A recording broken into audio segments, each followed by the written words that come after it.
नमस्कार, मैं विभा उपाध्याय आप सभी दर्शकों का अन्नदाता कार्यक्रम में स्वागत करती हूं। किसान बेहद परिश्रमी होते हैं। वे खेतों में जी तोड़ मेहनत करते हैं, जो अनाज, फल और सब्जियां उगाते हैं। हमारे देश की अर्थव्यवस्था का लगभग समूचा भार इन्हीं के कंधों पर है। ऐसे ही भारतीय किसानों को खेती बाड़ी से जुड़ी हुई बहुत सी नई, रोचक और लाभकारी जानकारियां देने के लिए हर रोज सुबह हम आपके साथ होते हैं। तो चलिए, कार्यक्रम शुरू करने से पहले देखते हैं क्या है अन्नदाता के आज के कार्यक्रम में। किसान भाइयों, अपने प्रदेश में गाय, भैंसों का पालन मुख्य रूप से किया जाता है, लेकिन इन पशुओं को संतुलित आहार नहीं देने की वजह से पशुपालकों को अधिक लाभ नहीं मिल पाता। तो इस समस्या से बचने के लिए आप पशुओं के लिए किस प्रकार से करें संतुलित आहार प्रबंधन, इस बारे में जानकारी दे रहे हैं कृषि विज्ञान केंद्र गुंता अलवर के पशु विशेषज्ञ डॉक्टर ए.के. वर्मा। सर्वप्रथम पशुपालन में विशेष ध्यान देने की आवश्यकता होती है कि जब भी हम पशुओं को आहार खिलाते हैं तो 3 तरह के मुख्य आहार होते हैं।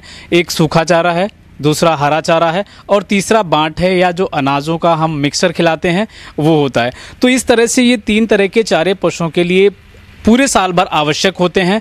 तो इस तरह से जब हम देखते हैं कि पशुओं के हरे चारे की जब हम बात करते हैं, ये सीजनल होता है। मुख्यतः हर सीज़न में अलग अलग तरह के हरे चारे उपलब्ध होते हैं।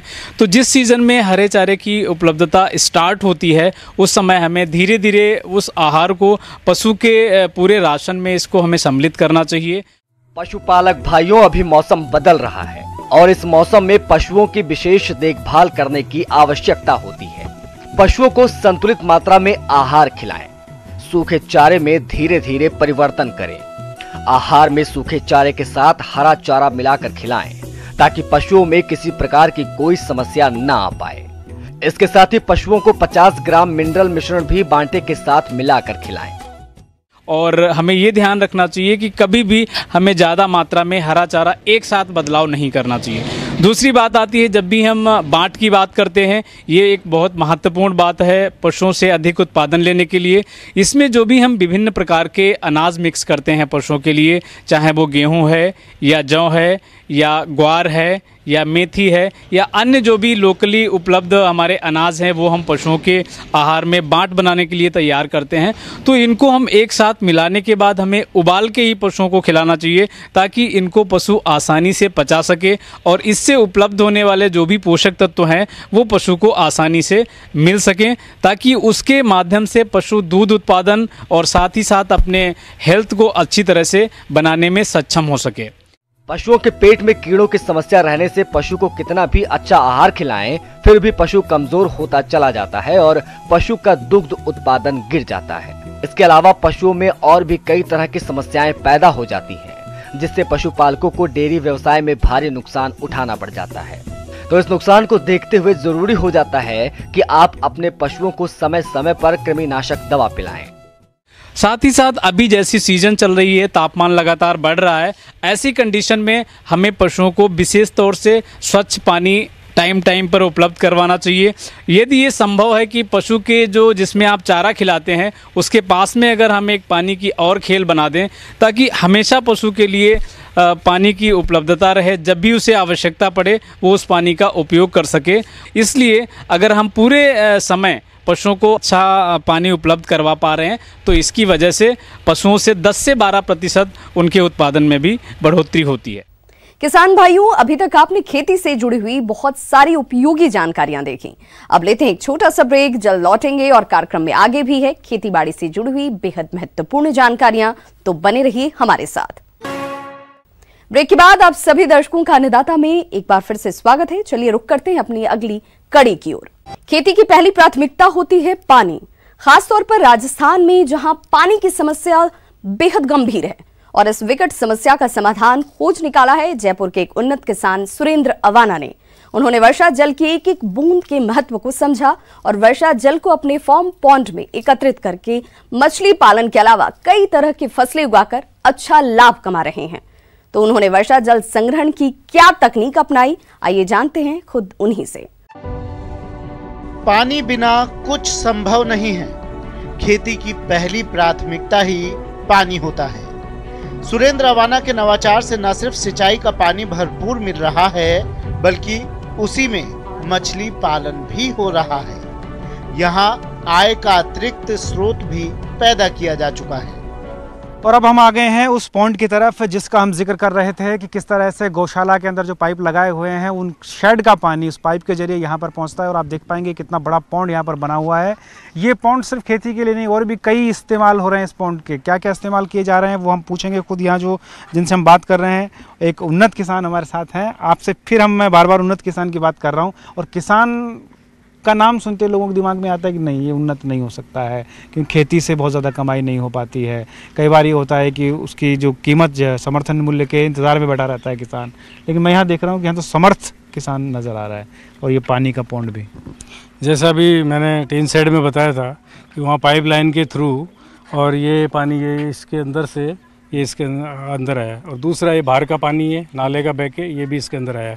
अभी बारिश अच्छी हुई, ये पॉन्ड और प्लस पीछे वाला दोनों पॉन्ड बारिश से फुल भर गए थे। और ये राजस्थान सरकार की सब्सिडी से मैंने पॉन्ड बनाया है। और ऐसे जयपुर ज़िले में 1500 पॉन्ड बने हुए हैं, और किसी भी पॉन्ड में मछली पालन नहीं हो रहा है, सिर्फ मेरे पॉन्ड में। मेरे से प्रभावित होकर अभी 6 किसानों ने और अपने पॉन्ड में मछली पाली है। ये सरकार से सब्सिडी में पॉन्ड बना हुआ है, बरसात का पानी इकट्ठा किया हुआ है। उसके बाद अगर फिश इसमें मछली के सीड डाल दो और मछली पालन हो तो आप दूसरी जो खेती कर रहे हो वो करते रहो। ये तो एक आपके एक्स्ट्रा इनकम हो गई। साल भर बाद जो अपन दूसरी बार खेती कर रहे हैं उससे भी 4 गुना ज़्यादा इनकम ये पॉन्ड मुझे भी देगा। इसलिए मैं किसानों को कहता हूँ कि आप लोग भी सब मछली पालन करिए। जी, मछली पालन मैंने देखा आप यहाँ इसमें मछली भी पालते हैं और सिंचाई के भी काम आता है। साथ ही साथ मैंने ये भी देखा कि मैं चौंक गए जान के कि यहाँ सेव की खेती हो रही है। देखिए, इसके अंदर जैसे मछली पालन है, सेव की मैं अभी बताता हूँ कि मछली पालन का जो इसका मछलियों का फीड है वो पूरा किसान के फार्म पे है। जैसे सबसे पहले इनको हमने 1 ट्रॉली गाय का गोबर डाला सड़ा हुआ, और गोबर के बाद इसमें अरडू के पत्ते, जो हर किसान के फार्म पे अरडू होता है, बिलायती आंकड़ा, उसके पत्ते भी इनका फीड है। उसके अलावा जो सब्जी है ख़राब हो जाती है उसको काट के इस सब्जी को डाल दो। फ्रूट आपके फार्म पे अगर ख़राब हो गए तो वो भी डाल दो। तो 90% जो फिश का फीड है, इसका खाना है, वो यहीं पे है। और मछली का जो वेस्ट है वो इस पानी में घुल के खेती के अंदर जा रहा है, वो बहुत अच्छा खाद है। तो ये जो हमारे यहाँ फ्रूट की आप जिक्र कर रहे थे, इनके इसकी पानी से अच्छी अच्छी वैरायटी, जैसे आपको मैं एप्पल दिखा रहा हूँ, खजूर हैं ये इस साइड में, मैंने जोधपुर से टिश्यू कल्चर वाले खजूर लाके लगाए हैं। उसके अलावा एप्पल के बाद बादाम भी हैं यहाँ पे। मैंने कुछ चंदन के पेड़ भी लगाए हैं किसानों को बताने के लिए कि राजस्थान में ये सब कुछ हो सकता है। और आप परंपरागत खेती करते रहिए। उसके अलावा फ्रूट्स है, वेजिटेबल है, ये मछली पालन है। जब तक राजस्थान का किसान एकीकृत खेती 4 तरह की 5 तरह की नहीं करेगा तब तक ये धनाढ्य नहीं हो सकता। अगर 4 तरह की खेती कर रहे हो, परंपरागत खेती में ओले पड़ गए, पानी कम हुआ, ज़्यादा हो गया तो नुकसान हो जाता है। ये मछली तो बरसात हो गई, ओले पड़े तो एक नहीं मरती है, अब सर्दी ज़्यादा हो तो एक नहीं मरेगी, गर्मी ज़्यादा हो तो एक नहीं मरेगी। शीड की अपन बात करें तो जिस तरह से आप ये लेटर भी एक राजस्थान सरकार का आपके पास है, क्या है इसमें, क्या खास बात है? मैं सीएम साहब ने 23 जुलाई को किसानों को बजट से पूर्व बुलाया था। उस समय मुझे बुलाया गया, मुझे 2 मिनट दी। तो मैंने कहा साहब मेरे यहाँ पौंड है और पौंड के अंदर जो फिश है वो राजस्थान सरकार फिश के सीड नहीं दे रही है। मैंने कलकत्ता से हवाई जहाज़ से सीड मंगाया है। उसी समय सीएम साहब ने एक्शन लिया और आप देखिए इस लेटर के अंदर राजस्थान सरकार अब 3 जगह से किसानों को मछली के बीज सीड दे रही है। कोटा से दे रही है, रावत भाटा से दे रही है और भीलवाड़ा से। और अभी डायरेक्टर साहब से मेरी बात हुई थी, वो कह रहे हैं कि कुछ जिलों में हम और भी जल्दी करने वाले हैं। इस किसान का मानना है कि पर्यावरण है तो सब कुछ है। ये पिछले 10 सालों से वृक्षारोपण को बढ़ावा दे रही है। इन्होंने न्यूज़ 18 संवाददाता के साथ एक पेड़ भी लगाया। और इस फार्म की सबसे बड़ी खास बात यह है कि पिछले 10 साल से ये जो किसान हमारे साथ हैं अवाना जी, ये पिछले 10 साल से लगातार हर दिन एक पेड़ जरूर लगाते हैं। एक बड़ी बात है, पर्यावरण को बचाने का संदेश है और उसी क्रम में आज भी एक पेड़ यहाँ लगाएंगे और मैं इसमें भागीदारी निभा रहा हूँ। ये मेरे लिए सौभाग्य की बात है। अवाना जी, किस तरह से आपने ठाना है 10 साल से आप लगातार पेड़ लगा रहे हैं? पेड़ तो मैं बचपन से लगा रहा हूँ, लेकिन पहले सिर्फ बारिश में लगाता था। लेकिन जुलाई 10 के बाद मुझे ऐसा मोटिवेशन मिला कि मैं डेली एक पेड़ लगाता हूँ। और ये जो नीम देख रहे हो ना आप, ये जून 17 के लगे हुए हैं, यानी जून के अंदर भी मैं पेड़ लगाता हूँ और सारे पेड़ जिंदा हैं और मेरी जिम्मेवारी है जो जून और मई में पेड़ लगाता हूँ उनको। बाकी बरसात में तो पानी मिल जाता है 3-4 महीने, और स्पेशल जो मैं बाहर लगाता हूँ शमशान घाट और रोड के ऊपर, उसके लिए मैंने एक टैंकर ले रखा है, उससे पानी पिलाता हूँ मैं और मेरा स्टाफ। तो इस तरह से मुझे बड़ा अच्छा लगता है कि मैं पर्यावरण के प्रति कुछ अच्छा काम कर रहा हूँ, और मेरे को देख के ये नई जनरेशन जो आ रही है, नए बच्चे हैं, वो भी बड़े खुश होते हैं और वो भी प्लांट्स लगा रहे हैं। 3 साल पहले शुरू किया गया काम अब रफ्तार पकड़ने लगा है। इनको सरकारी मदद मिलने लगी है। खेती के माध्यम से खड़ा हुआ है डेयरी व्यवसाय, और उसी के सहारे खड़ा हो गया देशी खाद का भी बड़ा व्यवसाय, जो किसान की आय को चौगुना बना रहा है। कैमरामैन बलवीर सिंह के साथ भंवर पुष्पेंद्र, न्यूज़ 18 जयपुर। ब्रेक के बाद एक बार फिर से आप सभी दर्शकों का अन्नदाता कार्यक्रम में स्वागत है। बढ़ते हैं अपनी अगली प्रस्तुति की ओर। किसान भाइयों, लोगों का ये मानना है कि विदेशी ब्रीड की मुर्गियों से मनचाहा स्वाद नहीं मिलता, देशी पक्षियों में ही मनचाहा स्वाद रहता है। इसके लिए चाहे कितने भी पैसे खर्च करने पड़े। ऐसी ही एक ब्रीड है कड़कनाथ। यह पक्षी देखने में काले रंग का होता है और इसकी मीट भी काला होता है, और इसकी बहुत सी खासियतें हैं, जिसके बारे में जानकारी के लिए देखिए कार्यक्रम की ये प्रस्तुति। मैं आज आप लोगों के बीच में कड़कनाथ मुर्गी पालन के विषय पे बताऊंगा, चर्चा करूंगा। कड़कनाथ मुर्गी पालन अन्य मुर्गी पालन के तरह ही है। कड़कनाथ मुख्य रूप से मीट पर्पस मांस के लिए उपयोग किया जाता है। कड़कनाथ का जन्मस्थली है मध्य प्रदेश राज्य के झाबुआ जिला में, और ये मध्य प्रदेश के साथ छत्तीसगढ़, झारखंड, बिहार और आसपास के राज्यों में भी पाया जाता है। कड़कनाथ मुर्गी की विशेषताएं। मुर्गी की यह नस्ल कालामासी के रूप में जानी जाती है और मध्य प्रदेश इसका मूल स्थान है। इसके एक दिन के चूजों का रंग नीले और काले के मिश्रण जैसा होता है। वयस्क पक्षी के पंख नीले और काले रंग के होते हैं। त्वचा, चोंच, टांग, पैर की उंगलियों और नर एवं मादा के पैरों के तलबों का रंग गहरे भूरे काले रंग का होता है, और कलगी, वेटल्स और जीभ भी बैंगनी रंग की दिखती है। इस नस्ल की खासियत यह है कि इसके अधिकतर आंतरिक अंग काले रंग के होते हैं। कड़कनाथ मुख्य रूप से उन लोगों के लिए फायदेदायक है जो खास करके हृदय रोग से ग्रसित हैं, जो कमज़ोर हैं, उनके लिए ये मांस उपयोग करना लाभदायक है। कड़कनाथ को पालने के लिए अन्य मुर्गी के तरह ही पाला जाता है, इसमें किसी खास ज़रूरत नहीं पड़ती है। कड़कनाथ को मुख्य रूप से झाबुआ जिला से प्राप्त किया जा सकता है, छत्तीसगढ़ से प्राप्त किया जा सकता है, कृषि विज्ञान केंद्रों से प्राप्त किया जा सकता है। कड़कनाथ मुर्गी 20 हफ्ते में 920 ग्राम तक हो जाती है। 18 महीने तक मुर्गियों को पालने पर इनका शरीर भार लगभग 3 से 4 किलोग्राम तक हो जाता है। इसका वार्षिक अंडा उत्पादन 120 से 125 अंडे होता है। चूँकि बैकयार्ड मुर्गी पालन से हमें प्रति किलो 300-350-400 रुपया बहुतायत से मिलता है, लेकिन अगर उसी के जगह पर अगर कड़कनाथ मुर्गी पालन करें तो हमें 1000 से 1500 रुपया तक प्राप्त हो जाती है। इस तरह से हमको इस मुर्गी पालन करके, कड़कनाथ मुर्गी पालन करके किसान भाई 5 गुना लाभ कमा सकते हैं। साथ ही इसका एक कड़कनाथ ब्रीडर फार्म भी बना सकते हैं, जो अन्य किसानों को ज़रूरत पड़ता है। तो ब्रीडर फार्म बनाने से जो चूजा का ज़रूरत है, अवेलेबिलिटी जो चाहिए रहता है किसानों को, जहाँ ज़्यादा दूर से मंगाना ना पड़े, घर के आसपास ही मिले, तो ब्रीडिंग फार्म भी इसका कड़कनाथ का शुरुआत किया जा सकता है। इस तरह से कड़कनाथ मुर्गी से हम लोग लाभ बहुत ज़्यादा कमा सकते हैं। अन्नदाता हेल्पलाइन निःशुल्क फोन संपर्क सेवा के माध्यम से आपके द्वारा पूछे गए प्रश्नों में से 1 या 2 महत्वपूर्ण प्रश्न को हम अपने कार्यक्रम में शामिल करते हैं, और इसी के तहत आज का चयनित प्रश्न और उसका जवाब इस प्रकार है। अन्नदाता कार्यक्रम में आज जो प्रश्न हमने शामिल किया है उसे पूछा है अजीतगढ़ जिला सीकर से सुभाष चंद्र जी ने। आप पालक की खेती पर जानकारी चाहते हैं, तो सुभाष चंद्र जी आपकी जानकारी के लिए देखिए कार्यक्रम का यह अंश। बाड़ी में काम करने के कई ऐसे विकल्प हैं जिससे आप हर महीने लाखों की कमाई कर सकते हैं। इसमें यदि हम पालक की बात करें तो वो एक ऐसी सब्जी है जिसे आप पूरे साल खाते हैं। ये आपकी सेहत के लिए तो अच्छी होती ही है, साथ ही यदि आप इसका बिजनेस करते हैं तो इससे आपको काफी फायदा भी होता है। पालक की खेती का हरी सब्जी फसलों में विशेष स्थान है। देश के लगभग सभी भागों में रबी, खरीफ एवं जायद तीनों मौसम में इसकी खेती की जाती है।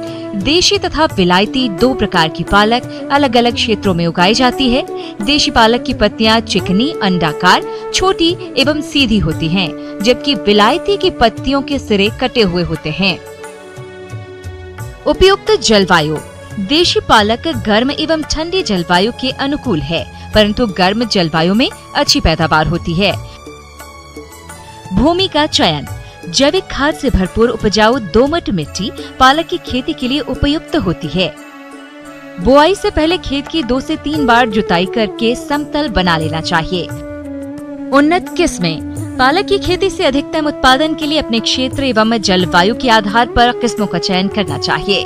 पालक की कुछ प्रचलित किस्में इस प्रकार हैं, जैसे ऑल ग्रीन, पूसा पालक, Pusa Harit, Pusa Jyoti, Jobner green, Banerjee giant, Hisar selection 23, पालक नंबर 5116, लॉन्ग स्टैंडिंग इत्यादि। किसान इन किस्मों का चयन कर खेती कर सकते हैं।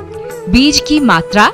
पालक की खेती हेतु लगभग 30 किलोग्राम बीज प्रति हेक्टेयर आवश्यकता होती है, जबकि छिड़काव विधि 40 से 45 किलोग्राम बीज की आवश्यकता होती है।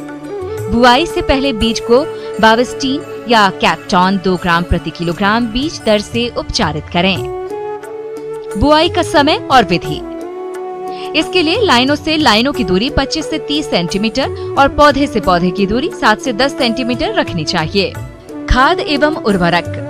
गोबर की सड़ी हुई खाद 20 टन प्रति हेक्टेयर तथा 8 टन वर्मी कंपोस्ट प्रति हेक्टेयर आवश्यकता होती है। खाद की पूरी मात्रा अंतिम जुताई के समय खेत में समान रूप से मिट्टी में मिला देना चाहिए। इसके अलावा 60 किलोग्राम नत्रजन, 40 किलोग्राम फास्फोरस तथा 40 किलोग्राम पोटाश प्रति हेक्टेयर की आवश्यकता होती है। नेत्रजन की आधी मात्रा, फास्फोरस और पोटाश की पूरी मात्रा अंतिम जुताई के समय खेत में मिट्टी में मिलाएं और नेत्रजन की शेष मात्रा को 3 भागों में बांटकर प्रत्येक कटाई के बाद फसल में छिड़काव करें। इससे पत्तियों की बढ़वार अच्छी होती है। सिंचाई प्रबंधन। पालक बीज के अंकुरण के लिए नमी अत्यंत आवश्यक है। नमी की कमी महसूस होने पर खेत की जुताई से पूर्व सिंचाई अवश्य करें। बीज अंकुरण के बाद गर्म मौसम में हर सप्ताह सिंचाई की आवश्यकता होती है और शरद मौसम में 10 से 12 दिन पर सिंचाई करते रहना चाहिए। खरपतवार नियंत्रण। बुआई के 20 से 25 दिन बाद निराई गुड़ाई करनी चाहिए। बाकी खरपतवार के अनुसार करनी चाहिए। फसल कटाई। लगभग 20 से 25 दिन बाद पालक की पहली कटाई कर सकते हैं। इसके बाद 10 से 15 दिन के अंतराल पर 6 से 7 कटाई कर सकते हैं। पालक की खेती से लगभग 100 से 125 क्विंटल हरी पालक प्रति हेक्टेयर प्राप्त की जा सकती है। पालक की खेती यदि बीज उत्पादन के लिए की जा रही है तब 10 से 17 क्विंटल बीज प्रति हेक्टेयर उपज मिलती है। आइए अब एक नजर डालते हैं राज्य के कुछ चुनी हुई मंडियों के प्रमुख फसलों के बाजार भाव पर। अब आइए देखते हैं कल दिखाए जाने वाले कार्यक्रम की मुख्य झलकियां। किसान भाइयों, अन्नदाता आपकी सेवा के लिए संकल्परत है। कृषि संबंधित समस्या और सुझावों के लिए आप हमें इस पते पर संपर्क कर सकते हैं। Producer Annadata, news 18 Rajasthan, Ramoji film city, Hyderabad 501512। साथ ही आप हमें ईमेल भी कर सकते हैं। हमारा ईमेल आईडी है p18annadatarajasthan@news18.com। इसके अतिरिक्त आप हमें निःशुल्क हेल्पलाइन नंबर 180041922155 पर सोमवार से शनिवार सुबह 10 से शाम 4 बजे के बीच संपर्क भी कर सकते हैं। किसान भाइयों, अब समय हो रहा है आपसे विदा लेने का, तो हमारी अन्नदाता टीम को दीजिए इजाजत। कल फिर से होगी आपसे मुलाकात कृषि संबंधित कुछ और महत्वपूर्ण जानकारियों के साथ। नमस्कार।